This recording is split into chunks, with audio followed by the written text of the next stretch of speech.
at me when we're ready to do that. Sorry, I just plowed right ahead.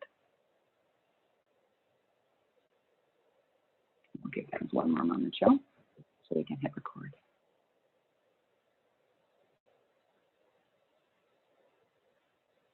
You'll be able to do that on my end. Great, recording. Awesome, everybody. So let's get started one more time. We are now recording. There's some folks that asked for the webinar after the fact they weren't able to make today or yesterday. What we hope to cover today is a clear understanding of the priorities that's going to guide the decision of the founding 8 members. The founding 8 members of AWHA America's Leadership Body are making the decision for who will join them in the next 7 at-large members. So we'll walk you through what are some of the priorities, what are the things that they're considering.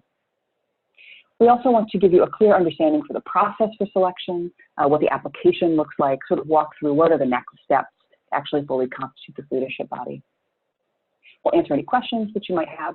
And we also hope that you leave with some inspiration to either offer yourself as a potential leader in this movement or to nominate somebody or recommend somebody who you know. So I hope that, especially on this Friday midday morning, you leave with some inspiration about where we're headed as a movement and what's next, regardless of if you feel like you would be a good member on this leadership body or not. So let's move to introductions next. And Amanda and Terrence, I'd love to pass things to you first. Oh, pardon me. So what we'll do today, sorry, we can go back. What we can do today is we're going to cover some context and some background after introductions. We're going to cover a bit of the timeline that led us to here. So what were the steps that actually got us to the leadership reconstitution and to the year ahead of us? Hear directly from members of the founding 8, Terrence and Amanda, around how the process has been so far, what they're looking forward to, and they'll participate throughout the hour, responding to questions and responding to anything you may have directly. We'll do an overview of the application, as much time as we need for Q&A, and then offer some closing reflections. Now, let's get to some intros. Amanda, can I pass things to you first? And we have a 4-part intro, your name and pronouns, where you are located, how you spend your time, that might be your role at work. Yesterday, Steve in San Diego said that he's a beekeeper, so you could take that intro question however you like. And one thing we hope to see in a movement to end youth homelessness. My name is Megan Gitter-Klein, she, her. I'm the director of AWHA America. I spend my time in this movement, and I am a mom of a 1-year-old who is a chubby little champion. And one thing I hope to see is a real stride with this body that is predominantly young people with lived experience, a real stride in a cadence of leadership by young people. I think that there's an incredible opportunity, and I'm really inspired about the time there is ahead. And it's in a group, so I think getting to know one another is one thing I'm looking forward to. Amanda, can I pass things to you next for an intro? Sure. My name is Amanda. My pronouns are she, her, hers. I am located in San Jose, California. How I spend my time is at the Bill Wilson Center as the Policy and Advocacy Associate. One thing that I hope to see in the next year in this movement is for young people to continue stepping forward and kind of being in the forefront of this work. Awesome, Amanda. Welcome. Terrence, can I pass things to you next? Hey, it's Terrence. My pronouns are he, him, his. I am currently located in Oakland, California. Weirdly enough, I spend a lot of my time talking about sex. I am a youth sexual health educator. I get to work with high school students, and I am typically pretty shocked at like how open young people are about talking about their sexual health. So that's been a way I spend my time. And one thing that I hope to accomplish in the next year, or that I hope to see in the next year within this movement, is an increased youth voice. I think things are definitely growing, and I would just like to see them continue to grow. Awesome, Terrence. Welcome. Cole, can I pass things to you? Sure thing. Cole, they, them. I'm in New York City. I work in the mayor's office as an advisor for youth homelessness, but I'm currently on parental leave because we had a baby recently. So I'm a little bit suspended between a highly professional world and a very low-key pajama tired world. One thing I hope to see in the next year in this movement is more housing. I really hope there's more housing built for young people that they can move into and call their own. Thanks, Cole. Glad you're here, particularly given that you're on parent leave at the moment. Nora, do you have audio? Would you like to unmute yourself and introduce yourself? I do, yes. So my name is Nora Gilligan. I identify as she, her, hers pronouns. Currently located in Boston, Massachusetts. And I work right now with the state of West Virginia, so a bit of a distance, but working with them on kind of revamping and integrating their social service system into an integrated eligibility system. So it's really a kind of tech approach to bettering their delivery of services and eligibility determination. But prior to this, I had been working very closely with USICH and the federal TANF office. So I'd been in DC and working a lot with states on how they could better use TANF funds to address, at the time we were focused on family homelessness, so inclusive of youth homelessness, but a little bit of a separate population. And as I was finishing my work with HHS and the TANF program and USICH, that was around the time that Away Home America was started. So I've been following you guys a little bit from a distance, and we were at that point in time really focused on coordinated efforts around homelessness in various communities. So I'd be curious in the next year, and it sounds like this is what you are doing, but just hearing from youth themselves, like having some kind of push on, you know, what priorities would be, and, you know, of all the services or things that are potentially available, what they feel is needed, and kind of using that voice as a guiding point. And I might be behind the ball on what you're already doing, but You're in the right place, Nora. That's what this leadership transition is all about. So welcome. I see two other folks on the phone. I don't know your names. Would you like to unmute yourself and introduce yourself, or introduce yourself in the chat box?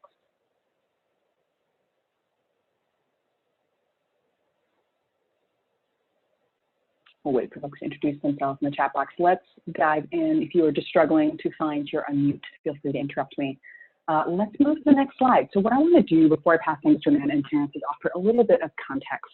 This may be a bit small on your screen. We're going to be sharing this over our socials here soon. But I want to offer a bit of what led us to here. So Away Home America was started a number of years ago alongside a briefing at the White House that was hosted by the True Colors United. Since then, we've had a number of steps along our collective effort. We have been a part of 108 challenges across the country. The first 3 were in 2016 in Austin, Cleveland, and LA. We've released a dashboard that helps communities track their progress at the system level. And throughout all of this, we have been really focused on youth leadership, racial and LGBT equity, but there's been a couple of key points in that journey along the way. At the end of 2017, the steering committee of Away Home America received from a smaller group the aim of the Grand Challenge, which was to center young people of color and LGBTQ youth in 10 communities who would end homelessness for those young people, proving that it was possible to end homelessness for all, a targeted universalism approach. That aim statement, which was subsequently approved, really deepened our commitment and our work on racial equity and youth leadership. We endorsed a set of key principles, core principles, values that are posted to our website. There's incredibly good thinking there, and those core principles, those values guide all of the work that we do. We certainly don't live into them in every moment, but we aim to.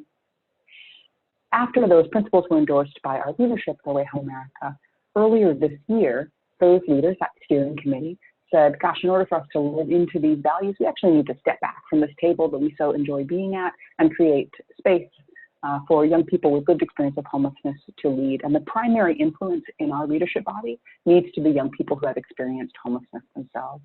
That led to leadership reconstitution. That led to where we are today. What we have currently, and actually I'll show you our current leadership structure in just a moment, so let's put a pin in that. Also, as part of this process, the Grand Challenge was announced just a few months ago. We had the first 5 communities gather just last month in Minneapolis, and the founding 8 members of our leadership were announced just last month. So there's been a journey that has led us, and we're really excited about the work to come, really in deepening commitment and alignment with our values. Let's go to the next slide, because it talks about what our current leadership structure looks like. Again, this might be small on your screen. What we know today is that we have a leadership body of 15, 8 of whom are young people with lived experience. Those 8 members we call the founding 8. They are in place currently, and they are seeking 7 at-large members who will round out this leadership body of 15.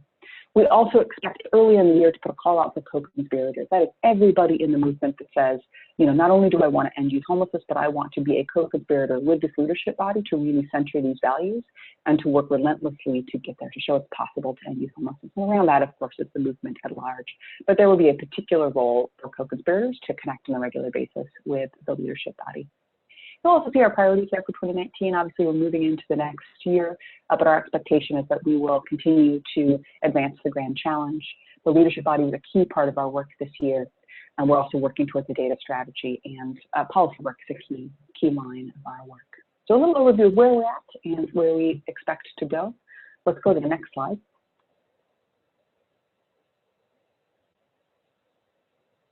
And I'd actually love to pass things to Terrence next. Terrence, if that's okay with you, to speak about what it has been to be a member of the founding 8 so far, and how we live into, reflect these values. So just any reflections that you have on the work of the founding 8 so far, things that you may be looking forward to in the next year.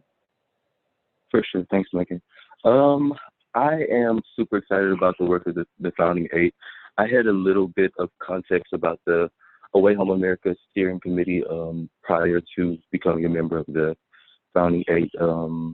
I sat in on a few meetings and I really didn't know what was going on, but like just being a part and being around other people was a really awesome opportunity to like see the power that I held in that opportunity. So once the founding 8 was finally developed, I saw the impact that we could make. The fact that the steering committee that came before us was able to sit down and talk about things that pretty much turned into the grand challenge today. So it let me know that if we really were able to come to a collective voice and decision on something, that we could make the national initiative and movement. So that's been my experience, and just finding out what our shared vision will be moving forward is something I'm pretty excited about. Thanks, Terrence. And you are probably characteristically humble on this. Terrence is also part of the leadership that created the Grand Challenge aim statement to begin with. So part of the core group that sat in the room for 2 days and said, what should the aim of this thing be? And that in a very real way created many of the changes that we see today. So appreciate you and your leadership, Terrence. Thank you. Amanda, reflections from you, things that you're looking forward to and reflections on what it's been so far. Sure, thank you, Megan. So far, my experience has been quite frankly awesome. I think so let me back up. As you heard in my introduction, I do policy and advocacy for my organization back home. And so I came to the founding 8 with that policy type of lens. And I think how Away Home America just does a great job of elevating youth with lived experience is I was talking to Jared and I was like, you know what, I want to do a Hill Day and I want to share our policy priorities, and they just made it happen. And so I think that's part of why I've enjoyed this experience so much. It's just really appreciating and lifting up my voice or all of the voices of the founding 8 in making it happen. So that's kind of been phenomenal. And I look forward to how the other 7 members, how we can all work together to end youth homelessness. Thanks, Amanda. Something that comes to mind for me is recently sort of an example of the founding 8 leadership to date. Recently, there was an opportunity to participate in a roundtable with Secretary Ben Carson. That was a heavy decision, given some of the statements that he has made and recently. So we brought that decision to the members of the founding 8 and said, should we go? Should we attend this visit? And who should attend that visit? Amanda Clifford did with another member of the Founding Eight, Marcella Middleton. Both of them representing the work of the movement and representing themselves just exceptionally well.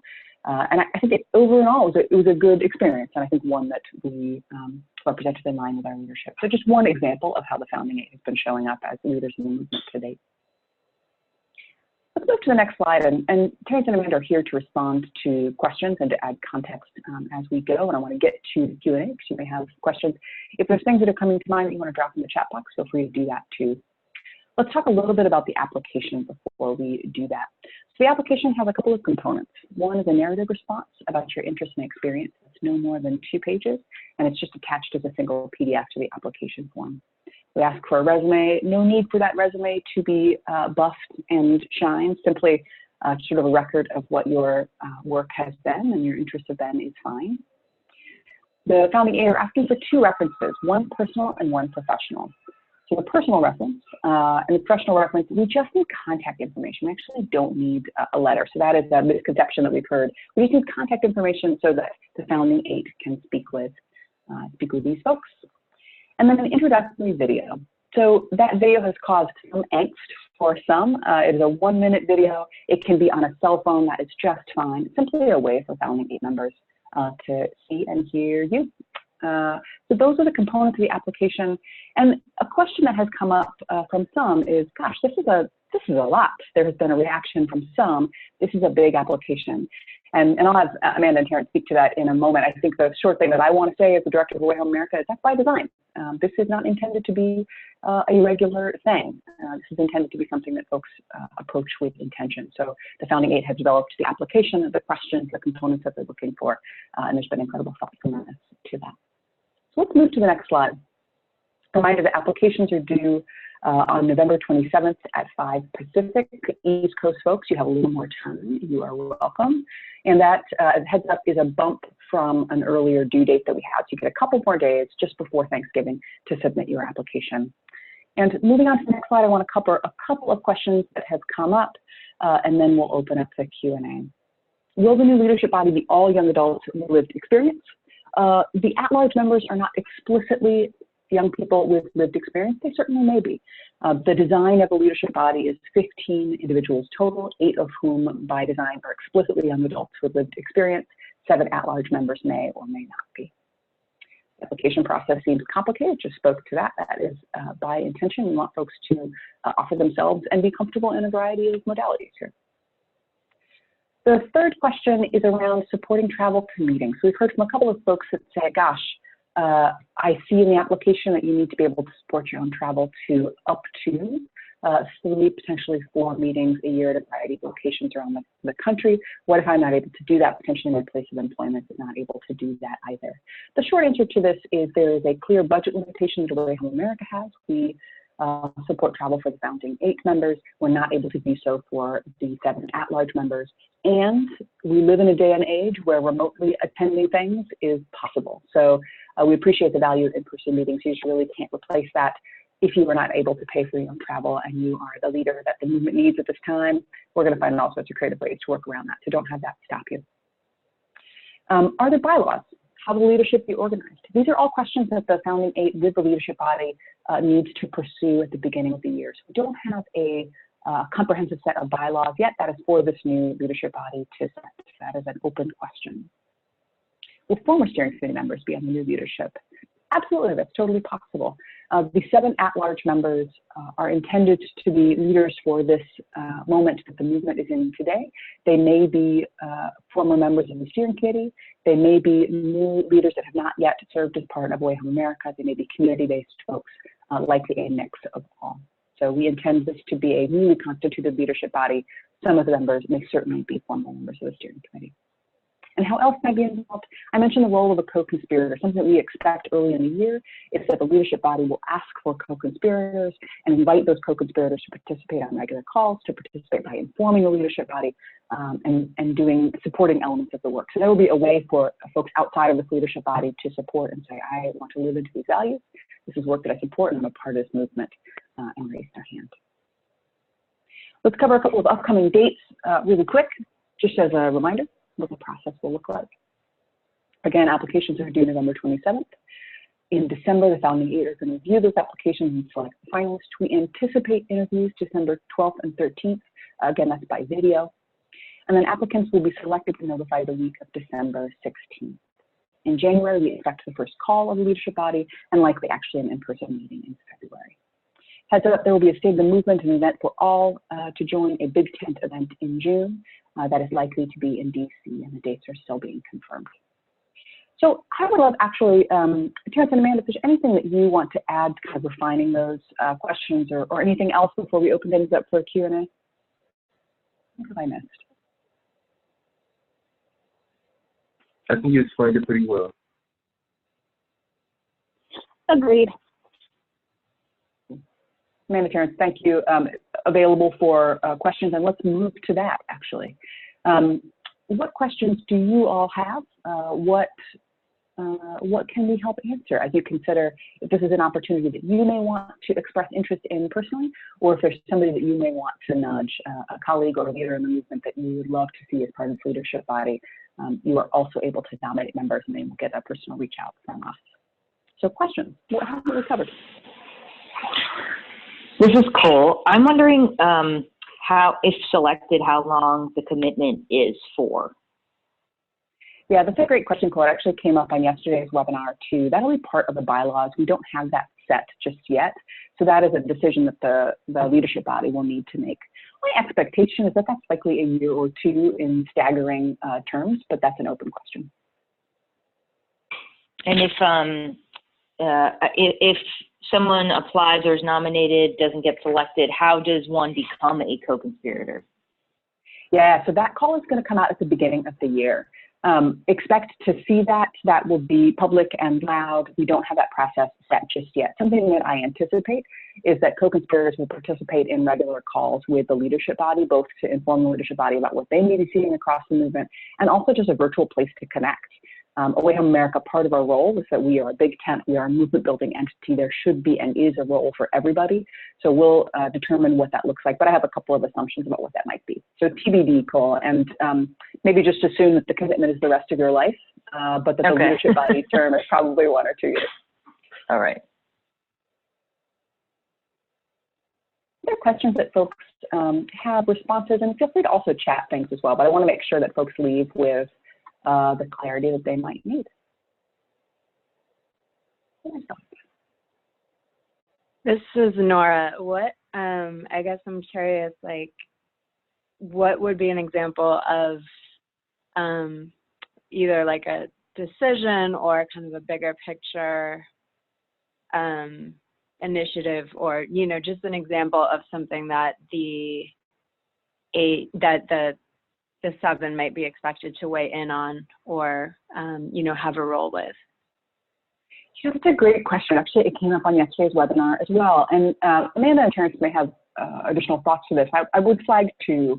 One is that the aim statement of the Grand Challenge was a decision that the steering committee made. Were that to be today, it would be a decision that the leadership body, the 15 members, would make together. So that aim statement focusing on LGBTQ youth and youth of color as what organizes the Grand Challenge and is the express purpose or goal of the Grand Challenge, that was a decision that the steering committee made. The decision around the values was one that the steering committee had made, and to reconstitute leadership, which obviously leads us to today. A more recent example is when we had the opportunity to speak with Secretary Parson, given the political nature of that and the complicated value of that. That was a decision that we brought to the founding 8 to say, should we do that? And if so, how? Terrence, Amanda, did you have other thoughts on that? The group is just sort of getting underway, but that was an example.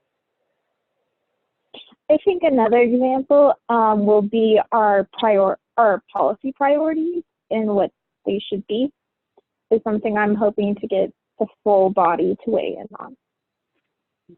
Cool. Yeah, and I think overall, in general, you all will just be able to provide an additional source of like knowledge and wisdom about this field. We acknowledge that we don't know all that we don't know all that there is to know about it, and you all can definitely assist in that process. Not sure exactly what that would look like, but just sharing information is a start, I think. For sure. Thank you.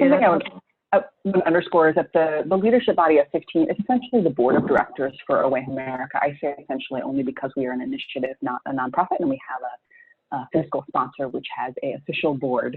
So there's not fundraising responsibilities of this leadership body of 15, but all of the strategic priorities of AWHA America would be approved by this leadership body, which is majority young people with lived experience. I think the big opportunity here is that when we think about what does the movement need to be focused on, what are our priorities, what are our policy priorities, as Amanda said, the opportunity here for the remaining 7 members is to be part of essentially a board of directors making strategic decisions on behalf of the movement in direct partnership with young adults and sort of priority influence of young adults. So there's a real terrific opportunity here to set priority and direction for the movement as part of this body. Awesome. Thank you. Other questions that might come up for folks on the phone? I have a question. This is Javon. Javon, welcome. Say, for instance, I have 2 meetings that fall on the same day, and could I have, for instance, a staff person take my place for one of the meetings, or is that something that is not encouraged? You know, that will be part of the bylaws and how the group is organized. So that's a decision that the leadership body is going to need to make. I think what's neat about this is that the group will be fully constituted and then the organizational structure will be set. The founding 8 are doing some planning in just a few weeks, in 2 weeks in DC, and we'll set some of the initial structure of how this is organized, but that isn't determined yet. I can say from some of my experience in the steering committee that really principal members and the relationship between those 50 members is important because these are big decisions that are being made. But you know, will that be a possibility? I think that's for the group to decide. Amanda, Terrence, I don't know if you have a gut on that, but we'll get into that here in a couple weeks. Hey, Javon, it's Amanda. I would be happy to update you on anything as well since we already work together. Yes, I know. I was saying my boss committee and just wanted to get more information as to if I should be more involved in the process. So, yeah, we could talk offline. Just wanted to get some more intel on this, especially considering Sacramento as a part of the Grand Challenge. Mm-hmm. Yep. Yeah, Sacramento had a great site visit as part of the Grand Challenge week before last, and San Francisco is this weekend. Terrence is heading for a visit this weekend. So California is awesomely represented in Grand Challenge and more communities to come. Y'all have a lot to think about it. That brings up another question for me, actually. This is Cole again. How much, and I guess this is for Terrence and Amanda, are the founding 8 looking for folks whose communities are already like YHCP communities or Grand Challenge or 100 Day? Like what does the person as connected to their community, like, is it more about the person or more about the community and where that person's from? This is Amanda. I think it's more about the person than the community for me, but I'm also not a YHCP community, so I can't really talk to that piece. But for me personally, it's about the person and what the person could bring to the movement. Hey, it's Terrence. I think those qualifications and those credentials kind of do help. They show that you like have more experience with this field, but it could also be a double-ended sword because YHDP is kind of a totally different process than what we're working on with with AWHA America. So I think those things do help, but they aren't the defining factor for any of the candidates. Okay, thanks. I would add to your question, which is I think one of the things that the founding 8 might be considering is, does a local leader have a national perspective? That's not necessarily your part of the Grand Challenge or YHDP, but can you scale your experience in your particular community to the movement across the country? So that might be a consideration that I would offer. I'm seeing it in the nodding. Okay.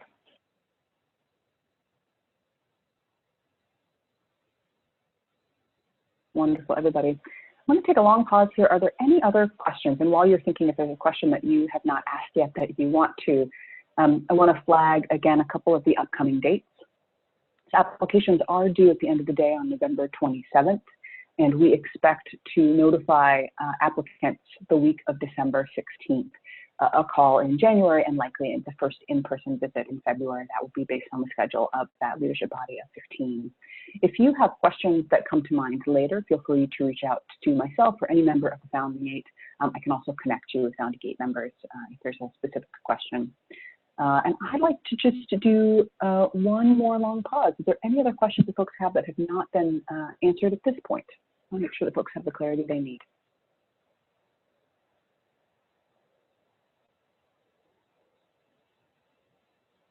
Awesome. Amanda and Terrence, can I pass these to you for any last thoughts before we close? Just words of wisdom and context for folks in the call today.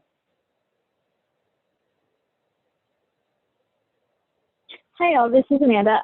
First, I want to thank you for taking the time to even sit on this webinar and for your interest. I really hope you take the time to fill out the application, and I look forward to reviewing them.